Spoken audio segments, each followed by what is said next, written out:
Olá, boa noite. Hoje teremos uma live muito especial. Teremos uma convidada que é a doutora Daphne. A doutora Daphne, ela é cirurgiã vascular. Como eu gosto de falar, minha referência para a cirurgia vascular aqui em São Paulo. E hoje iremos conversar sobre trombose venosa profunda. Hoje falaremos muito sobre prevenção, quais são os sinais, o que a gente procura numa trombose venosa profunda. E aqui eu convido a doutora Daphne para se apresentar. Por favor, doutora Daphne, poder contar um pouquinho de você, um pouquinho da sua história, aqui para os nossos Claro, boa seguidores, por noite. favor. É um prazer estar aqui. Muito obrigada pelo convite para falar desse tema para mim tão importante.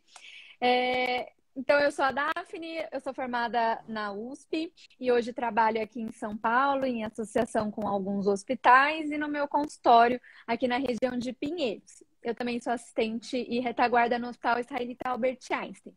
E costumo cuidar bastante de trombose e acho que esse tema é essencial para todo mundo ter conhecimentos gerais e principalmente saber a hora de pedir socorro, de procurar um cirurgião vascular e outras especialidades para fazer o acompanhamento. Exatamente isso, doutora Daphne. A primeira pergunta é exatamente essa. Poderia contar um pouquinho sobre essa especialidade? O que é o cirurgião vascular? E o que ele faz na equipe multidisciplinar que trabalha o cirurgião com a trombose? vascular, ele é um médico que opera e cuida, tanto no consultório quanto com cirurgias, todo o nosso sistema de circulação, de todos os vasos, tanto das artérias, das veias, dos vasos linfáticos, que se localizam em todo o corpo, exceto dentro da cabeça, que é o neurocirurgião, e no coração, que é o cirurgião cardíaco. Fora isso, todos os outros vasos estão aqui na nossa responsabilidade. E a trombose venosa é um problema que acontece dentro das veias e pode acontecer em várias veias. E é importante, no tratamento multidisciplinar, entender não só o que está acontecendo e tratar corretamente para evitar as complicações, mas principalmente o porquê isso está acontecendo e o que a gente vai fazer para evitar que novos episódios possam acontecer com essa pessoa ou com alguém da família. Entendi. E é exatamente isso. Vamos conversar um pouquinho sobre trombose. Nosso primeiro questionamento é exatamente esse. Quais seriam os fatores de risco para ter uma trombose? O que tem de hábito de vida, do nosso dia a dia? Certo. O que pode me levar a ter uma trombose? Que a ocorrência da trombose é como se fosse um somatório de vários fatores.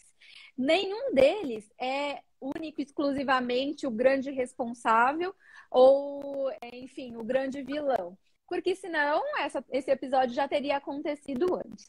O que acontece é uma somatória de fatores. Então, vamos lá. Dentre todos os fatores, temos a idade, quanto mais velho, maior a incidência de trombose. O sexo feminino é mais frequente. Tabagista, obesidade, sedentarismo.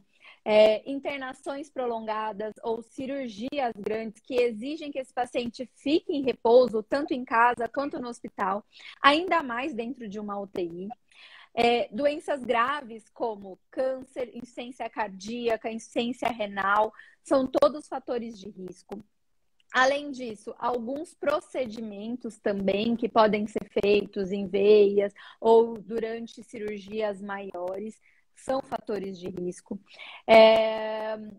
Algumas alterações genéticas, com certeza, as trombofilias, sendo elas adquiridas e momentâneas, como, por exemplo, um câncer ou uma quimioterapia, ou as hereditárias, as que já vêm aí na parte genética do paciente que a gente não tem como evitar. Exatamente isso. A gente fala muito de trombose, mas nosso público ele é predominantemente feminino. E é exatamente essa pergunta. É verdade que anticoncepcionais e a própria gestação é um fator de risco para ter uma trombose? A trombose acontece em 9 a cada 10 mil mulheres que fazem uso de pílula anticoncepcional combinada. O que é isso? Uma pílula que tenha estrogênio e progesterona. progesterona. E o principal vilão ali é o estrogênio, associado ao tipo de progesterona e principalmente à dose do estrogênio. Então, 9 a cada 10 mil usuárias de pílula vão ter trombose. Tem um risco aumentado de trombose. Se a gente for pensar, a quantidade de mulher que toma anticoncepcional e tá tudo bem, realmente, 9 para 10 mil. Mas se você for pensar na quantidade de mulher que também que toma essa pílula, esse 9 multiplica por muito. Então, é super frequente mesmo essa associação. Não é por isso que não precisa usar a pílula, vamos com calma. Além disso, quando a mulher engravida, aí essa proporção aumenta muito. 20 a cada 10 mil gestantes tem trombose. E no pós-parto, o puerpério, né, assim que a mulher acabou de ter o neném, esse risco é maior ainda. Chega em 400 a cada 10 mil puérperas. Você vê que esse risco vai aumentando. Não só pelo aumento dos hormônios, que ele é pequeno nas pílulas combinadas, maior nas pílulas de alta dosagem, maior ainda na gestação, que causa aquele turbilhonamento total de todos os nossos hormônios e outras alterações no nosso corpo, e mais ainda no puerpério, que além disso tem toda uma cirurgia, o inchaço, as alterações hormonais próprias desse período. Assim, complementando o que a doutora Daphne falou, trombofilia e gestação é um tema muito recorrente, que eu sempre falo, na verdade, que eu falo quase todo dia. Quando a gente fala trombofilia e gestação, a gente tem que lembrar o que é a tal da trombofilia. Trombofilia é a predisposição de alguém a ter uma trombose.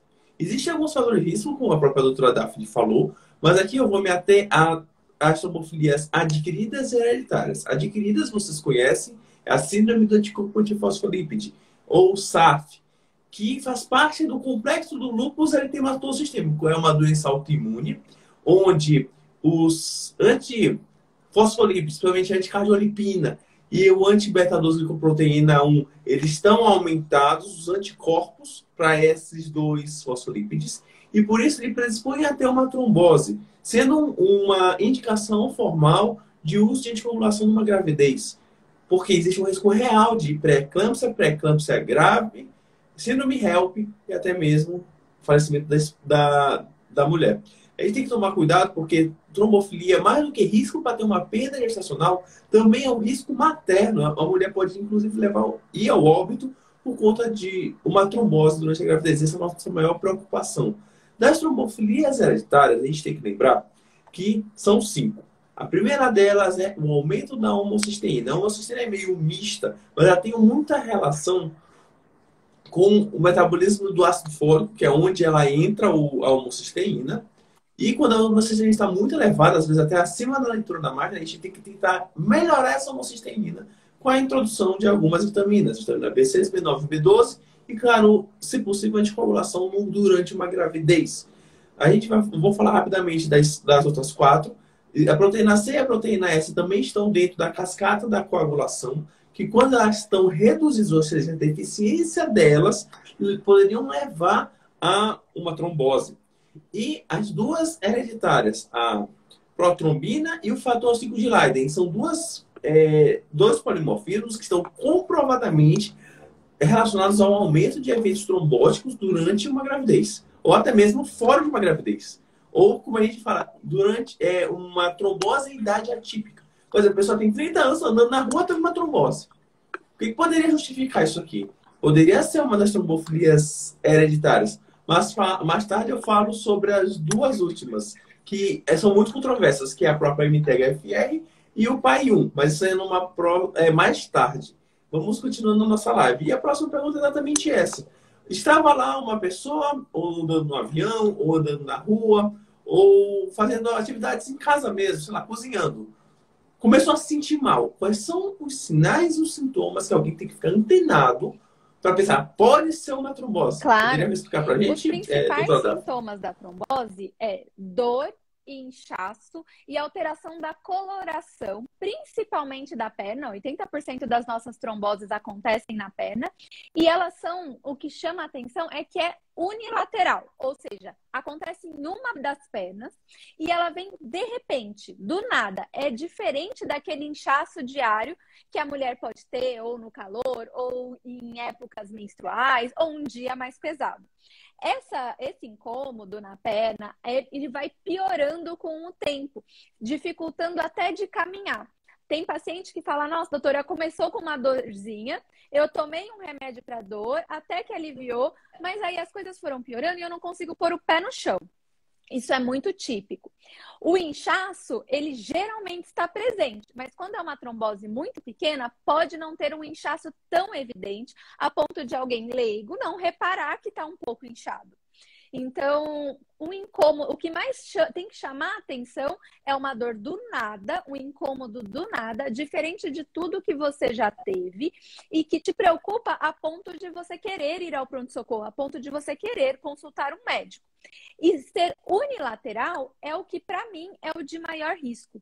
Várias pacientes, às vezes, marcam uma telemedicina para conversar comigo sobre um risco, um medo de ter trombose. E isso é o que eu mais reparo, quando acomete uma das pernas e a outra está totalmente normal.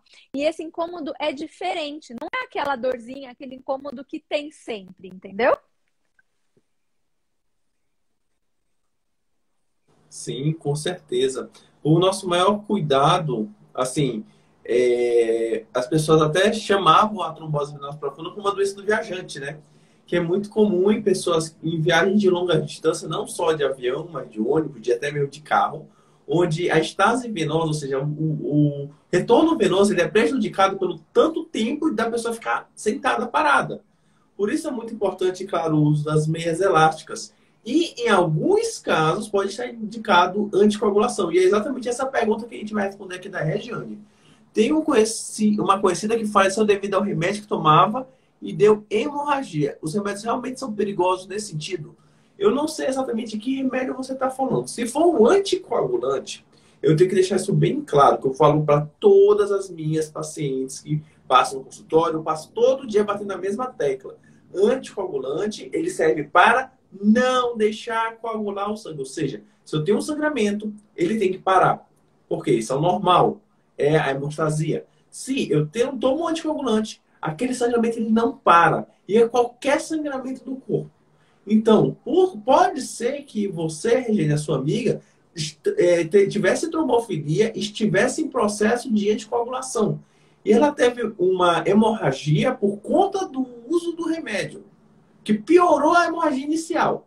Mas temos que tomar muito cuidado com o uso de anticoagulante. Sim, hoje é isso mesmo, tem vários anticoagulantes, inclusive alguns deles a gente tem que dosar frequentemente em exames de sangue, como Marevão ou varfarina, para que a medicação esteja dentro da dosagem adequada.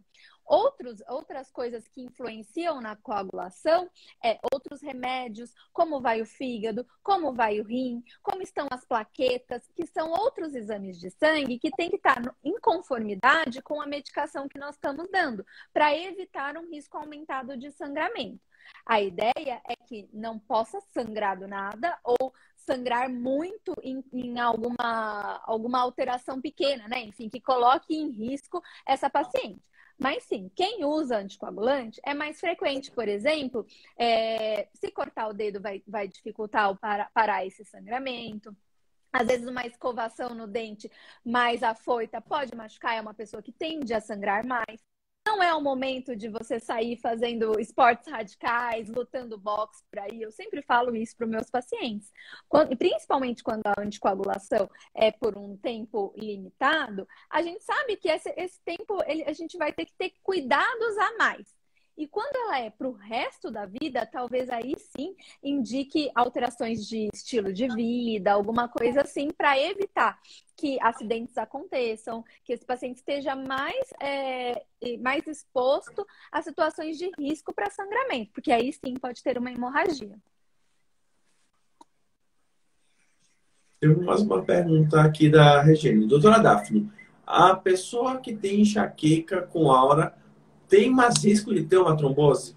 Assim, enxaquecas, sinusite também, dores de cabeça no modo geral, são fatores de risco para ter uma trombose? Não vejo isso como um fator de risco, pelo menos dos mais conhecidos. Algumas pacientes ficam, por exemplo, horas deitadas por conta de uma crise de enxaqueca, vão ser internadas por conta de crises de enxaqueca, desidratação pode ser um outro fator de risco. A dor de cabeça em si, não. Certo. Ainda a Regiane perguntando aqui. Digo, quando uma pessoa toma anticoncepcional, risco de hemorragia. Eu, particularmente, eu nunca ouvi falar em risco de hemorragia relacionado ao anticoncepcional. E sim, o contrário, o risco de ter uma trombose porque o anticoncepcional, principalmente derivado de estrógeno, eles têm esse poder trombofílico, vamos dizer assim, de formar um trombo. E acaba que faz o contrário, não deixa o sangue, entre aspas, o tal do sangue fino, como as pessoas gostam de falar, né? E exatamente essa que é a próxima pergunta. Voltando a pessoa está lá, está sentindo a dor na perna, a perna mudou de cor, e o que ela tem que fazer? Ela tem que procurar imediatamente um pronto-socorro, ela pode aguardar um pouco, em situações extremas, sobre a questão no avião, você está aqui no meio do Atlântico, a pessoa está lá com uma dor na perna, com todos os sinais de uma trombose. Aí vamos voltar. Doutora Daphne, chamaram no sinal do comissário. Existe algum médico a bordo? Doutora Daphne prontamente se levanta e diz assim: eu sou cirurgiã vascular, eu posso conduzir esse caso. O que você poderia dizer para a gente sobre agora? O que eu devo fazer se eu não suspeito de uma trombose então, assim, venosa o mais profunda? importante é que, principalmente, né, se você não é um médico, a ideia é você ser o mais protetivo com você possível. Na dúvida, procure um médico. Isso é óbvio. Agora, quando você tem esse sintoma, com esses sinais mais clássicos que a gente falou, a chance de ser trombose, ela é relevante. Então, você tem que procurar alguém com urgência. Não dá para deixar esse problema agendar uma consulta para daqui um mês para ver se você estava com trombose. Não é isso. Lembra que eu falei que é uma coisa diferente de tudo que você já sentiu. Em geral, é uma coisa que está incomodando muito. Então, a minha sugestão é: tenha um vascular de confiança, em que você possa passar no vascular e já imediatamente fazer o exame. Lá no consultório, quando já suspeita, o paciente já fala que é uma suspeita de trombose, as minhas secretárias já estão orientadas que é uma emergência. Já tentam um encaixe para o mesmo dia, para a realização da consulta, avaliação e exame de Doppler dentro do consultório. Já sai com a receita e com a amostra do remédio para tomar antes de sair do consultório, visto a nossa urgência em começar o tratamento. Se você não tem essa possibilidade, é pronto-socorro imediatamente. É de madrugada, é de noite, não vai ter um vascular para te atender assim, de uma hora para outra, pronto-socorro.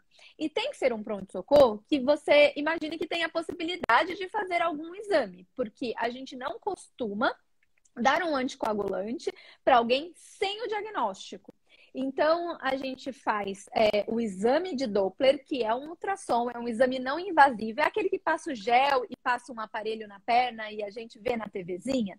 Pois bem, tem que ser um lugar que tenha esse tipo de exame. Ou seja, hospitais, pronto-socorros de hospitais maiores, ou uma clínica de um vascular que tem ultrassom lá na hora para fazer o ultrassom lá na hora. Senão você vai ao consultório do vascular, ele vai te dar um pedido e você não vai conseguir agendar aquele exame para o mesmo dia, geralmente. Você não consegue. E aí você vai ter que buscar, sim, um pronto-socorro. Então, para encurtar o caminho, vá a um pronto-socorro grande ou a um consultório de um vascular que tenha a possibilidade de fazer o exame na hora. Entendi.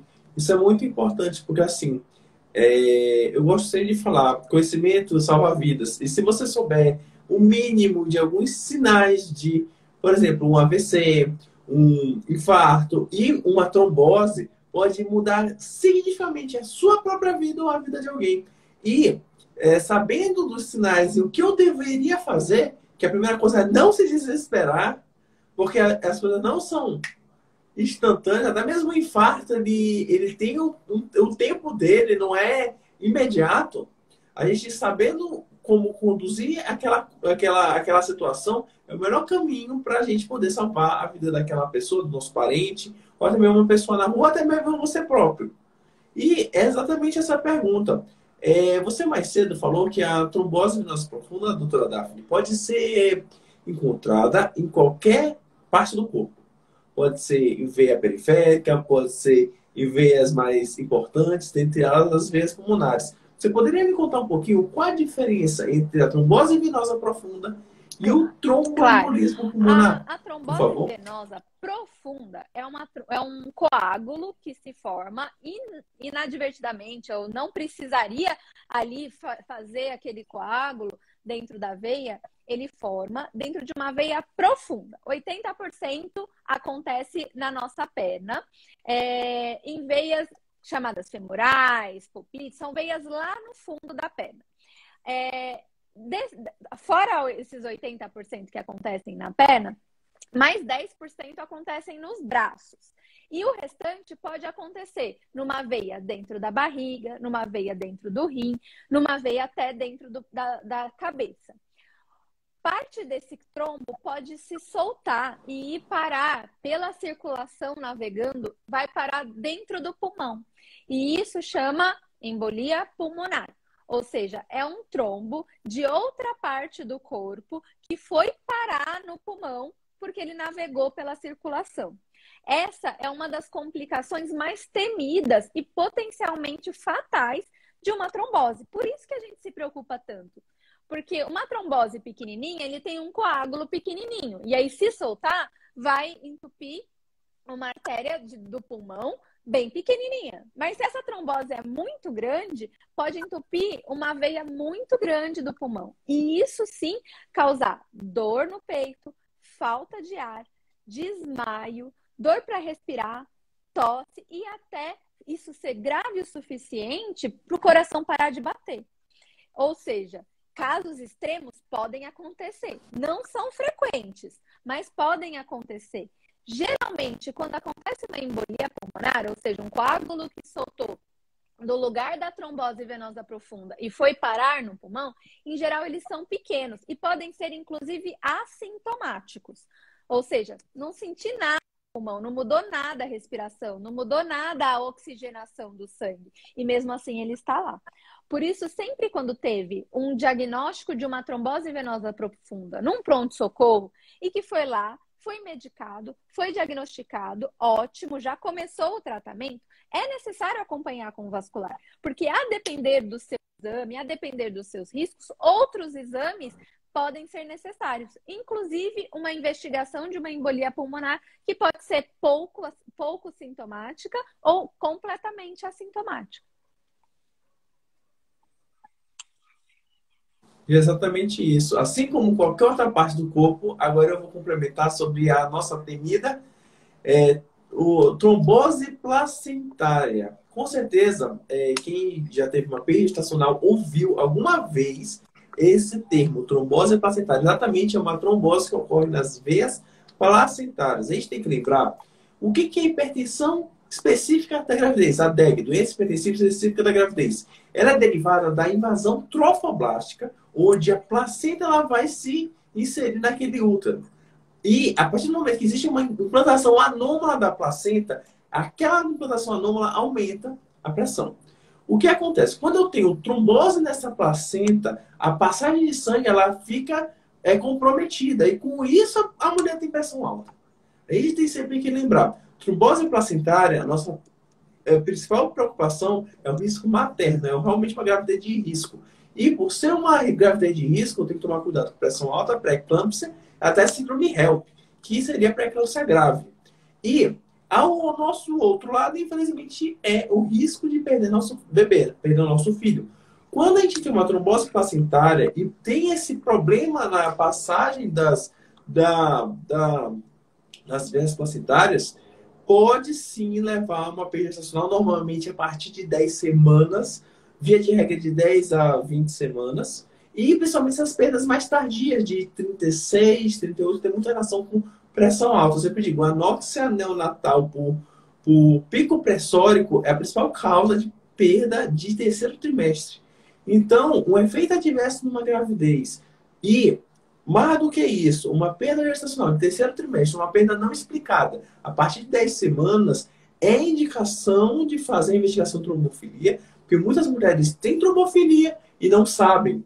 E a gente poderia salvar tanto aquela criança quanto evitar que a mãe tivesse uma trombose venosa profunda, porque a trombose placentária, infelizmente, já tinha se estabelecido, e até mesmo o tromboembolismo pulmonar. Ainda falando sobre isso, eu vou fazer um comentário rápido sobre dos dois polimorfismos que eu não comentei. Um deles, que é o PAI1, que na verdade é o polimorfismo do SERPIN1, que é um dos genes relacionados à cascata de coagulação, a risco aumentado para ter uma trombose. Com os estudos e com o passar do tempo, eles são cada vez menos frequentemente solicitados, principalmente para perdas gestacionais, porque, como polimorfismos estão presentes em mais de 1% da população, ainda não se mostrou benefício real de utilizar anticoagulação em mulheres que têm mutação do PAI1 para perdas gestacionais. E para MTHFR, que é a metilenotetraído folato redutase, muito conhecida das nossas mulheres com perdas, muito conhecida das nossas mulheres que tiveram trombose, é a que tira a dor de cabeça porque o convênio não paga esse exame, e aí às vezes o hematologista solicita, ou até mesmo o geneticista solicita porque tem algum relacionamento com o metabolismo de ácido fólico e homocisteína. Hoje, o que se sabe é que eles são muito frequentes na população, chega a 80% da população brasileira ter a C667T, que é as variantes termolabs da MTHFR, e por isso, a cada dia mais está se pedindo menos esse exame e indicando menos anticoagulação para esses casos do PAI1 e do MTHFR. Por quê? Se eu anticoagular uma mulher e não tiver uma base sólida, por que eu estou fazendo aquilo? Lembre-se do risco de sangramento. Se aquela paciente ela chegar a ter um sangramento por conta do anticoagulante e eu não tive uma indicação formal, ou seja, uma SAF, ou até mesmo protrombina, fator 5 de Leiden e aquelas homocisteína, proteína C e proteína S, até a antitrombina 3 também, que eu não cheguei a mencionar, que é uma trombofilia adquirida, que tem um pouquinho de fundo de genética, acaba que a gente pode levar a um desfecho não tão favorável de uma gravidez. Então, a gente tem que tomar muito cuidado com o que é trombofilia e o que foi trombofilia. Porque o que foi é exatamente isso. A gente não utiliza mais certo tipo de exame de genética. E mais do que isso, o que deu certo para uma não vai dar certo para outra. Porque assim, a gente vê, eu participo de fóruns de mulheres com perdas gestacionais, eu participo de fóruns de mulheres de grávidas, e a cada dia que passa, a gente vê muito isso. O médico A me pediu 50 exames, o médico B me pediu 5. Quais eram os exames que eu deveria ter sido pedida? Aí eles sempre fazem esses confrontos, eu acho muito interessante. Elas já têm a lista lá que eles ficam jogando nesses grupos. E a gente tem que saber muito bem, poder filtrar o que a gente encontra na internet e, claro, ver o que o nosso médico está falando, o que a gente está ouvindo, porque o nosso maior objetivo é prevenção e ter o bebezinho em casa, ainda falando sobre perdas gestacionais. E aqui a gente vai para a próxima pergunta para a doutora Daphne. A gente falou muito sobre, estou com risco de ter uma trombose. Eu estou tendo uma trombose atualmente. E agora? Eu tive uma trombose, fui curado, estou vivo, estou bem. Quais são os cuidados que eu tenho que ter a partir de hoje para frente? O tratamento da trombose é o anticoagulante, então, que de praxe a gente dá por 3 meses, principalmente quando a gente sabe o porquê que essa trombose aconteceu. Então, fora o anticoagulante, no período de tratamento indicado pelo médico, que varia de caso a caso, a gente, geralmente, no início, quando tem muito inchaço e sintomas de peso, dor na perna, a gente dá um remédio para aliviar, não só analgésicos como dipirona ou Tilenol, mas também medicações para otimizar a circulação da perna, como os flebotônicos, que são medicações para melhorar a função da parede da veia. A meia elástica é importantíssima porque quanto mais a sua perna inchar, mais ela vai ficar inchada para a sua vida. Então, a gente não gosta de deixar a perna inchar um montão. Então, logo que você começa o tratamento, diminuir um pouco a dor, diminuir um pouquinho o inchaço, já meia elástica para evitar que esse inchaço piore. É necessário, então, entender o motivo pelo qual você teve a trombose. Então, exames são identificados como importantes a cada caso. Sabendo a história, a idade, os fatores de risco, o que estava acontecendo na vida dessa paciente. Agora o Covid super famoso. Ontem mesmo eu atendi uma paciente via telemedicina, jovem, sem outros fatores de risco, a não ser uma gripe e um anticoncepcional. Será que essa gripe era uma gripe simples mesmo? Então, pedi sorologias para Covid e tudo mais. Depois de tudo tratado, a gente tem que entender que, a depender do tamanho dessa trombose, quão bem e precoce foi esse tratamento, a gente evolui com maiores e menores riscos de síndrome pós-trombótica, ou seja, um conjunto de sequelas que podem ser muito leves ou até muito importantes, que pode evoluir nesse paciente que teve uma trombose, principalmente na perna. Então, é necessário um acompanhamento vascular e aí adaptamos esse pós-tratamento a depender desse risco e dos sintomas desse paciente. Meia elástica é super importante. Praticar atividade física com fortalecimento da panturrilha é super importante. E tratando as consequências. É uma perna que pode ficar mais inchada, é uma perna que pode ter mais varizes, é uma perna, inclusive, que com o passar do tempo, se não acompanha, pode até ter consequências mais graves, como uma úlcera varicosa e tudo mais. Então, por isso, é necessário fazer esse acompanhamento vascular e adaptamos o pós-trombose para cada caso. Isso mesmo. E é muito importante aqui destacar a seguinte questão. Eu tive uma trombose. Quais são os profissionais que vão cuidar de mim? Por exemplo, eu preciso de um hematologista? Eu preciso ir num hepatologista, por exemplo? Quais são os profissionais que você sempre indica que a pessoa deveria procurar pós-trombose? Seja para investigar trombofilia, seja para fazer manejo do Marevan, do Xarelto, dos remédios que a gente normalmente utiliza para anticoagulação. Em todos os casos, inclusive com ajustes de medicação. Mas, se aquele paciente tem uma alteração no rim, no fígado, outros problemas de saúde que justificaram, que fizeram parte daquele caso de trombose, esses especialistas são convocados, como o nefrologista para cuidar do rim, o hepatologista para cuidar do fígado e assim por diante. O hematologista a gente super faz em conjunto, principalmente naqueles casos em que a gente chama de trombose espontânea ou trombose esporádica, que a gente não consegue ver nenhum fator de risco muito importante, muito forte, que fique claro que ele é o principal culpado daquela ocorrência da trombose. E assim entram as investigações das trombofilias, que podem ser feitas também com um geneticista. E é exatamente isso. Se teve uma embolia pulmonar, a gente também acompanha com o pneumologista para fazer uma adaptação desse pulmão a essa nova circulação, enfim, a falta de circulação, com fisioterapia, inclusive, tanto pulmonar quanto para a perna. Isso é super importante. Resumindo, a gente realmente tem uma equipe multiprofissional de várias especialidades, até profissionais não médicos, para fazer o acompanhamento e a reabilitação de uma pessoa que tem uma trombose. E aqui a Regiane pergunta mais uma vez sobre peso. Obesidade é um fator de risco para... Obesidade e sedentarismo são fatores de risco para ter uma trombose. A gente não pode deixar de esquecer isso. Porque, junto, claro, tabagismo, uso de anticoncepcional, trombofilia, excesso de peso, cirurgias grandes, por exemplo, uma própria cirurgia bariátrica. A pessoa pode ter uma trombose durante a cirurgia bariátrica.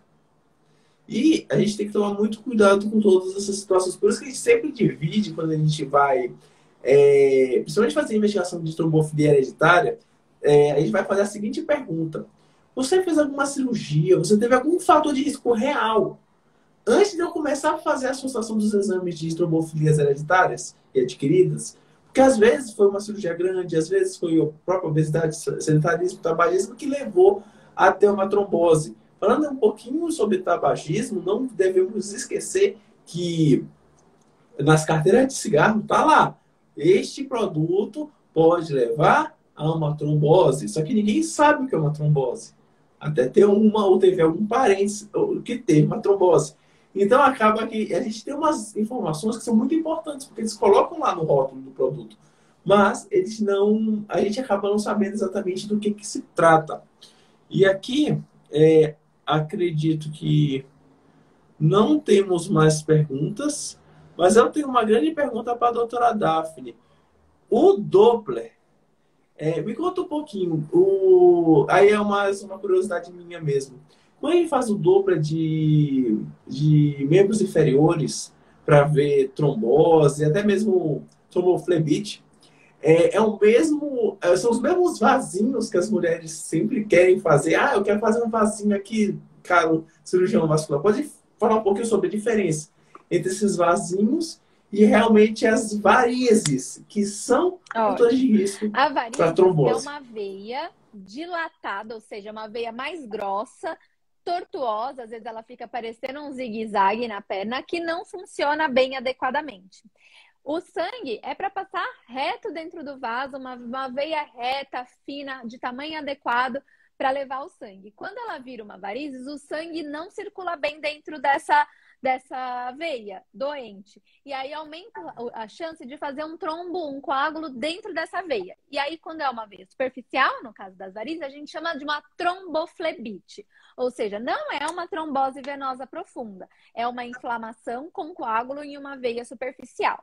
O sintoma, geralmente, é bem localizado na veia doente. Ela fica dura, dolorida, inchada, a pele fica avermelhada, às vezes faz um desenho da veia, um vergão vermelho na perna. Essa é uma tromboflebite.